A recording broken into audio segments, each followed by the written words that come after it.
Hello again, it's been a while. You might have already seen the trigger warning in the title, but just in case you didn't, I will be talking about my emergency surgery experience that I had here in Korea last year, and it involves pregnancy loss and the most painful thing I ever experienced in my life, so please just be aware of that before you decide to watch the video. And if you're here for the usual Korea content, no hard feelings, and see you in the next video. There won't be any graphic content, but since I usually upload very different videos here, I just wanted to point that out. So let's wind back to around end of May last year. That is when I started to feel not so good. My digestion was all over the place and I was very tired. And I thought that it's probably because of my birthday, because I had a lot of cake for many days and I also met with friends for brunch and we had cocktails, so that usually doesn't do me any good. But it just wasn't getting better and I had diarrhea for 2 weeks straight. Sorry for the TMI. I was getting very severe stomach aches, especially during and after eating, to the point where I was even dreading to eat because the pain was just so bad. So this was going on for around 2 weeks, and then one day during breakfast I passed out.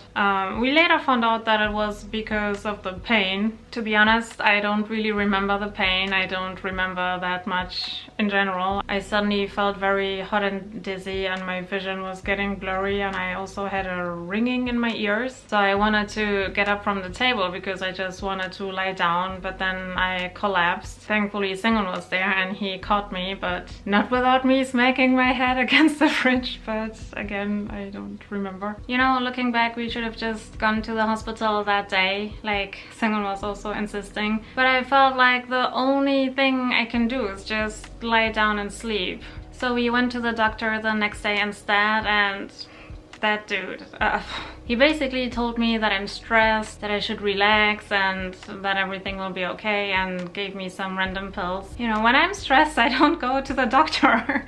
I know how it is to get a stomach ache when you're stressed, or I mean I usually get headaches. And also Singon was emphasizing that I passed out. I never passed out in my life before, so it wasn't just stress. Also, I wasn't stressed to begin with. The pain was stressing me out, but the doctor was not taking me seriously at all. So I was taking the pills for a few days, but surprise, they didn't help. And at that point I was even waking up at night and in the morning with really severe stomach pain, and my digestion also wasn't getting better. So a few days later we went to another doctor that my friend Rachel recommended, and that doctor was really great. She took a lot of time to examine me and explained what could be the issue for my pain. At this point we still didn't know exactly what was going on, but she said that it might be an infection in my smaller intestine, and also that it's possible that I have an ulcer or maybe a cyst. She gave me some medicine and also told me to come back the next week to do this, I don't know how you say that in English, you know, when they check your stomach and insert that pipe in your throat with the camera. And she also told me to check out the gynecologist because it could have been a cyst. So we decided that I will try the medicine that she gave me and wait a few days, because I was also on my period, and during my period my digestion usually gets bad anyway and I don't feel so good and have a lot of pain. And I thought maybe it's just that and maybe it gets better once the bleeding stops. Well, it didn't get better, and also weirdly my bleeding just wasn't stopping, and it's already been 10 days. A few days later we went to the gynecologist and it turned out that I am pregnant and that it's an ectopic pregnancy, which means that the pregnancy is in the ovary or in the ovary duct, and that it has to be removed as soon as possible. And apparently there was already a crack in that thing that was growing. So the doctor told me to stay relaxed, because if my blood pressure was about to go up, then that could cause the thing to burst, and that can cause internal bleeding, and then your body goes into shock, and if you don't make it on time to the hospital then you can die. Sorry if the description is a bit blurry. The doctor didn't speak English and Singon was translating everything, and also we were obviously very shocked. So that was a lot to take in. Needless to say, I broke down crying in the middle of the street as soon as we left the gynecologist. Now you might wonder, how did I not notice that I was pregnant? Well, first I had a copper coil, which is a very safe contraceptive method, and second I also thought that I'm on my period until we found out that it's actual bleeding. So while I was ugly crying on the street, Singon called a taxi and we went to the nearest hospital. Unfortunately, they couldn't treat me because I had a slight fever, so they told me to do a COVID test and come back the next day. Except I needed surgery right now. Also, it was already the end of June. It was super hot that day and I just found out that I'm pregnant and that I need emergency surgery now. And I mean, who wouldn't be hot and sweaty in that kind of situation, seriously? Yeah, I mean, I understand that they had to follow the protocol, but Singon was also trying to argue with the nurse and was like, my wife needs surgery right now. Yeah, but they just told us to go. So we called an ambulance and those guys really saved me. They called over 50 hospitals in Seoul and in the entire metropolitan area because we had to find a hospital that can examine someone who might have corona, and also a hospital that can perform the surgery that I needed, and also doesn't have a waiting line because we couldn't wait. So the ambulance guys finally found a suitable hospital that was thankfully in Seoul. They took us there very quickly. It was one hell of a ride. And yeah, from there on everything went pretty quick. I got examined multiple times by multiple doctors and I noticed that they were very thorough in their questioning. For example, they wanted to know on which days exactly we slept together. We didn't know. I mean, we are married, we are living together, and it's not like it happens once a month and I mark the day red in my calendar. Anyway, after that they prepared me for the surgery and thankfully I only had a glass of water in the morning and didn't eat anything, so we didn't have to wait. And they also did multiple tests to see if I'm allergic to the medicine that I will be getting and to find out my blood type, and also inserted a catheter, which was so plain awful. And while the doctor was explaining to me what they will do during surgery and what can go wrong, which was quite scary, and me signing and agreeing to everything, someone in a hazmat suit walked up to me and shoved a corona test in my nose. Singon and I both had to do a rapid express test so that he can also stay with me at the hospital. And then shortly after that they gave us some space to say goodbye and I love you, and gave me anesthesia and I fell asleep. They also told me that due to the anesthesia my lungs will shrink, so when I wake up I have to breathe very deeply. I don't know how long the surgery took, but Singon was getting updates about my surgery in real time on Kakao Talk. When I woke up again, I remember being in the worst pain that I ever had in my life. First thing I did was asking where Singon is, and the doctors or surgery assistants, I don't know exactly who was there, were like, oh, look how cute she's asking about her husband in Korea. And then I started begging for painkillers for obvious reasons. And they asked me, how much does it hurt on a scale from 1 to 10, with 10 being I'm about to die and 7 being in labor. And I said, I was never in labor, but it hurts very much. And they were just laughing. I guess when you wake up from the anesthesia, your brain is not quite available yet. And then they took me to the hospital room where we would be staying for the next days, and were also checking up on me many times throughout the night. Thankfully, the surgery went well and they didn't have to remove the ovary, so I am still hormonally balanced, but they had to remove the ovary duct. And also told us that it will be harder for us to get pregnant if we decide to go for it, but that our chance is not down by 50%, it's just a bit less, something like that. I remember being afraid that they will send Singon home at some point. Visiting hours are over. Get out, bye. It is like that in Germany. But Singon got this guardian badge and turned into an intern and had to take care of me and, well, basically work non-stop.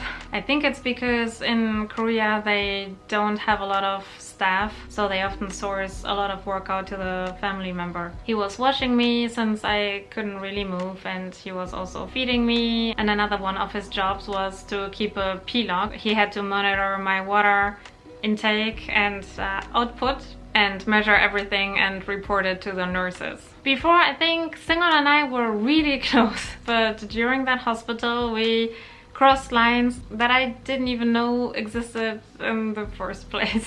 Singon was really the best boy I don't even want to imagine how things would have been without him. Singon's parents also came and visited, but they couldn't come in because of Corona, and Singon met them alone outside, and they brought us some clothes and also a cushion for Singon to sleep on because he was just sleeping on this folding bed. Well, you can't really call that bed.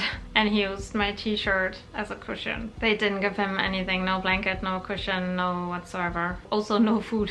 But there was a cafe downstairs and a convenience shop. I'm pretty sure the food from there was better than what I was getting.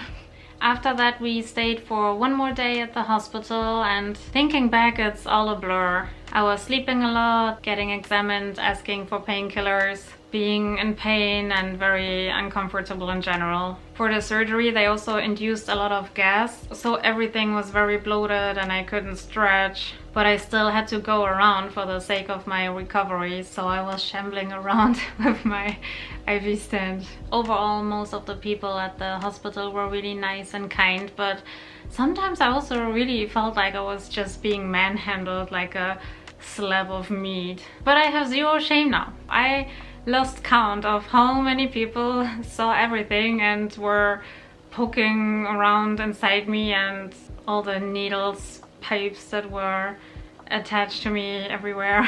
Yeah. And then on the next morning, it was already Saturday, after I had my first piece of solid food since Wednesday. We could finally go home with a huge bag filled with antibiotics, painkillers, and all sorts of other pills, and a manual on how and when to take them. My recovery took a while, I guess, but I finally didn't have so much pain anymore, and also Singon's parents brought a lot of super delicious food, so that also helped a lot. After that whole experience, I also definitely feel way closer to them, which is nice. During that whole time I lost around 6 kilos and I looked very, you know, very anatomy study like.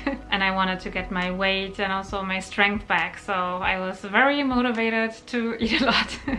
I also had to walk a lot to speed up my recovery, but since it was already the middle of summer and it was really hot, Singon was putting on some motivational music and we were going in circles between the kitchen and the living room multiple times a day, and we were calling it the wheel of pain. All I wanted to do was just lie down, but yeah, I had to walk. And then after 3 weeks of mainly sleeping but also eating and doing the wheel of pain, I was able to get out by myself again, and after 4 weeks I was also allowed to do some exercise again. I think mentally I bounced back pretty quickly. I mean, after the surgery my hormones, also my mental state was really all over the place. I remember sitting there with Singon, we were joking around and laughing, and suddenly I just started crying out of nowhere. Yeah, that happened a few times. Sometimes I was also just sad because of everything that happened. On our way back from a checkup, when we were on the subway and I saw the pregnancy seat, I also started crying. Oh man, yeah, it was rough. Yeah, but again, I think I recovered quite quickly, not only thanks to Singon and his family, but also thanks to my friends that were really supportive. Yeah, of course my mom also wanted to come immediately when she found out that I have to get surgery, but also back then it was mandatory to quarantine for 2 weeks at a hotel before we can see each other, so it wasn't really making sense for her to come. I had my last checkup in the beginning of October and thankfully everything went well. Everything healed well. I also got some weight back, so we didn't have to come back, and yeah, that was good.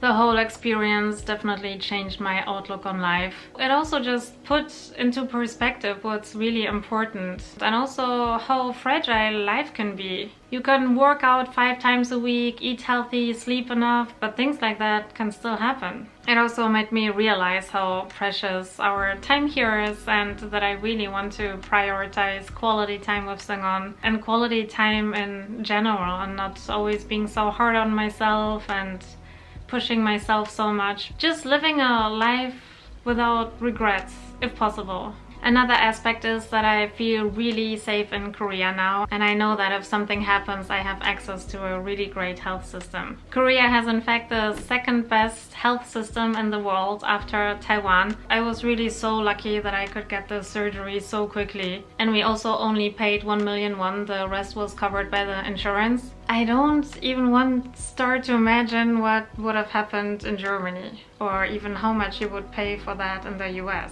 I really wanted to do this video because this topic is something you don't really hear about a lot, but I don't want to scare anyone, but it is something that is very common. And also at the hospital where I was treated, they told me that the surgery is very common. And yet I never heard about it because it seems to be such a taboo topic, and I wish it wasn't. I wish I would have known more and recognized the symptoms and get help earlier and not when it's already almost too late. Also, as a woman of a certain age, you often get confronted with the question, when will you have kids? First, none of your business. Second, you don't know what is going on in a person's life. Some people try really hard to get pregnant for a long time and it doesn't work out for them. Maybe someone already was pregnant and almost died because of it, like me, and there is no way of knowing. Yeah, those questions are not only annoying, but they can also be very hurtful. It's also a very emotional topic and a lot of pressure, and I just wish people would back off a bit. Sorry, I don't want to offend anyone, but there are some people that I wish would just shut up about it. If you have any questions, you can write them in the comments or send me a message on Instagram. I will start checking my messages on Instagram again. And yeah, maybe I can do a follow-up video or something if there are questions to begin with. Now that this is out, I feel like I can resume my usual content here. So I guess the next video will be cherry blossom related because the cherry blossoms around Seoul are just about to bloom. Thanks for watching and see you next time. Bye!